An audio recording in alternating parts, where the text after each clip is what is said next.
Room থেকে সমুদ্র দেখার স্বপ্ন পূরণ, ইনানি বিচের এক অন্যরকম অভিজ্ঞতা।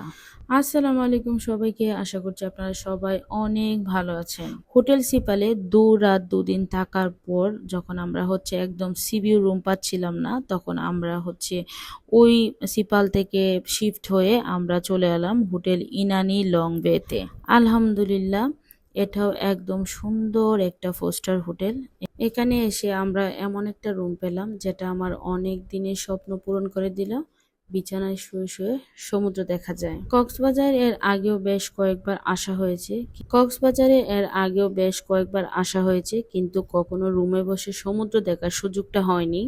এইবার আল্লাহর রহমতে সেই ইচ্ছাটাও পূরণ হলো। রুমের ভেতর থেকেই এমন সুন্দর ভিউ, মাশাআল্লাহ, মনে হচ্ছিল সারাদিন এখানেই বসে থাকি আর সমুদ্র দেখি। এই শান্তির অনুভূতিটা ভাষায় প্রকাশ করার মতো না। তখন ছিল ভাটার সময়, পানি অনেক দূর চলে গিয়েছিল। জানতাম জোয়ারের সময় আবার পানি একদম কাছাকাছি চলে আসবে। এই পরিবর্তনটাও দেখার আলাদা একটা মজা আছে।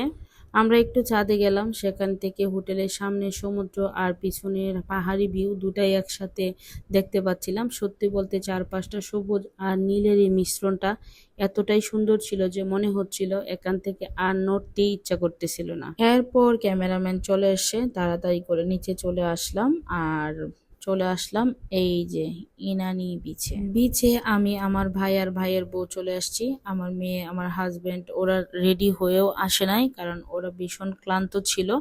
ওরা বলতেছিল ওরা রুমে থেকেই সমুদ্র দেখবে, ওরা আজকে বাইরে যাবে না, তাই ওদেরকে রেখেই আমরা ইনানি বিচে চলে আসলাম।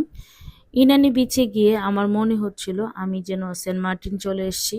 ভাটার কারণে পাথরগুলা দেখা যাচ্ছিল আর স্বচ্ছ পানির ওপর সেগুলা একদম অসাধারণ লাগছিল। চারপাশে এক অদ্ভুত শান্তি, কোথাও কোনো ভিড় নেই, শুধু প্রকৃতি আর আমি। লাল কাঁকড়াগুলা ছিল, কিন্তু আমাদের শব্দ পেয়ে সবগুলা ঘরতে ঢুকে গেল। এই জায়গাটাতে হাঁটতে হাঁটতে মনে হচ্ছিল আমি যেন অন্য এক জগতে হারিয়ে গেছি। সমুদ্রের আসল সৌন্দর্য তখনই অনুভব করা যায় যখন মন দিয়ে সেটাকে উপভোগ করা যায়। আমি এদিকে নিজের মতো করে সমুদ্র উপভোগ করছিলাম, আর অন্যদিকে আমার ভাইয়ের বউ ফটোশুট নিয়ে ব্যস্ত ছিল। তখন হঠাৎ মনে হলো, ইস, আমার মেয়ে আর তার বাবা যদি আমার সাথে থাকতো তাহলে এই মুহূর্তটা আরো স্পেশাল হতো। ফিরে এসে যখন ওদেরকে বললাম আমরা কতটা মজা করেছি, তখন ওরা একটু আফসোস করলো। আমার মেয়েও ভিডিও দেখে বলছিল মা গেলে হয়তো ভালো লাগতো। আমি শুধু বললাম তোমাদের খুব মিস করেছি, আমরা একসাথে গেলে আরো সুন্দর হতো। আসলে সমুদ্রের সৌন্দর্য 2 রকম, জোয়ারে একরকম, ভাটায় আরেক রকম, আর আমি আলহামদুলিল্লাহ দুইটাই উপভোগ করতে পেরেছি। এই প্রাকৃতিক সৌন্দর্য দেখে আলহামদুলিল্লাহ মনটা একদম ভরে গেল। আজকে ইচ্ছা মতো মন ভরে একা একা সমুদ্র বিলাস করলাম। আলহামদুলিল্লাহ, খুব সুন্দর একটা সময় কেটেছে আমাদের। আজকের মতো এখানেই শেষ করছি। ভিডিওটা ভালো লাগলে অবশ্যই লাইক, কমেন্ট, শেয়ার করে পাশে থাকবেন।